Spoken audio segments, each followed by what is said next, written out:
Praise the lord, హల్లెలూయా. ప్రభు అయిన యేసుక్రీస్తు నామములో మీ అందరికీ వందనాలు. ఈ వాగ్దాన శుభోదయం అనే కార్యక్రమం ద్వారా మీరు ప్రతిరోజు ఈ వాగ్దానాలని బలపరచబడుతున్నారని మేము నమ్ముతా ఉన్నాం. ఇంకా అనేకులకు ఈ కార్యక్రమాన్ని షేర్ చేయండి, ఇంకా అనేకులకి సబ్స్క్రైబ్ చేయించండి. అలాగే ఈ కార్యక్రమం ద్వారా ఇంకా దేవుని వాగ్దానాలు అనేకము ప్రతిరోజు మనం నేర్చుకొని వాటి ప్రకారం జీవించినట్లు దేవుడు తన కృపను మనకు అనుగ్రహించును గాక. అలాగే చిన్న వాగ్దానాన్ని ఈరోజు కూడా మీకు జ్ఞాపకంలో తీసుకొని వస్తాను. సామెతల గ్రంథం 13వ అధ్యాయము 21వ వచనంలో ఇలా వ్రాయబడి ఉన్నది, నీతిమంతులకు మేలు ప్రతిఫలముగా వచ్చును అని. ఇక్కడ చదవబడిన లేఖన భాగాన్ని చూస్తే నీతిమంతులకు మేలంట ప్రతిఫలముగా వస్తుందంట. ఈ నేటి దినాల్లో చాలామంది అవినీతి పరులైపోయి వాళ్ళు మేలును కోరుకుంటా ఉన్నారు, ప్రతిఫలాన్ని ఆశిస్తూ ఉన్నారు దేవుని యొద్ద నుండి.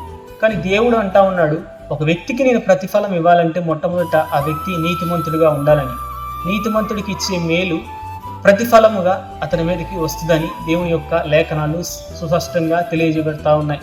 కాబట్టి మన క్రియలలో ఎక్కడన్నా అవినీతిగా మనం నడుచుకున్నట్లయితే, లేదంటే దేవునికి ఆయాసకరమైన క్రియలు చేస్తా, మన క్రియల ద్వారా దేవుని దుఃఖపరుస్తా, దేవునికి వ్యతిరేకమైన క్రియలు చేసి మనం ప్రతిఫలాన్ని కోరుతూ ఉంటే దేవుడు ఈరోజు మనతోనే మాట్లాడుతూ ఉన్నాడు, నీతిమంతులకు మేలు ప్రతిఫలముగా వచ్చును అని.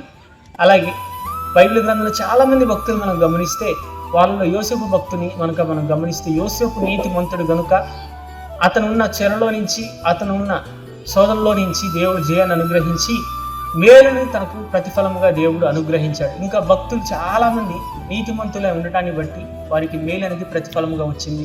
కాబట్టి మనం కూడా నీతిమంతులుగా ఉన్నప్పుడు దేవుడు మేలు మనకు ప్రతిఫలముగా అనుగ్రహిస్తాడు. దేవుడి చిన్ని వాక్యాన్ని దీవించునుగాక.